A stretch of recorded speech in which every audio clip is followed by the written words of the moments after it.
Hey everyone, this is Chris with Flat 6 Motorsports, and today we're going to be installing a set of AWE wind foils on this 718 GT4 behind me. So let's get right to it. So you're probably asking yourself, what are the factory wind foils on my car doing wrong, and why do I need these ones from AWE? Well, as it turns out, around the triple digit speeds, air starts to come over the front of the car and into the cabin when you have the windows open, and it creates a positive pressure, and this is known as wind buffeting. So it causes some noises, can pop your eardrums, but it's really annoying at high speeds, and you'll find that when you're on track and you have to pull the windows down, that you're gonna experience some of that wind buffeting effect. So these wind foils from AWE replace the factory ones right here at the front of the window, and they actually keep the air from going inside the car, so you get less positive pressure and less cabin noise of air rushing through the cabin. So let's put these on the car.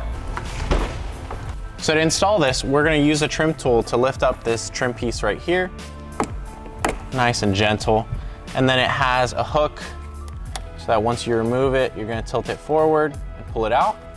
And then you've got a T15 torque screw right here that's holding the factory foil in place. So we're gonna grab this screw right here, put that aside, and then you can go ahead and pull away and up on this factory trim piece right here. Really easy.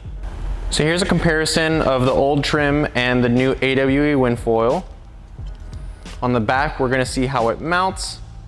You'll have to install this little tab here with the provided hardware, and then you're ready to install it in the car. So we're just gonna do the process in reverse here. We're gonna clip up here first, and then we're gonna screw down here at the bottom.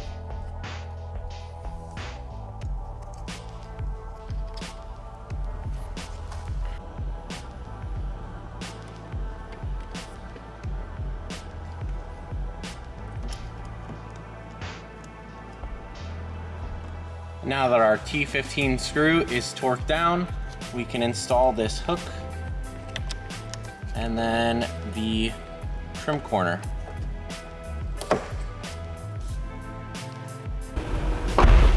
So there you have it. Here's what they look like installed on the car finally. This is a great modification that's simple to do if you've experienced the wind buffeting effect on your Porsche car. We hope you enjoyed today's video, and we'll see you in the next one.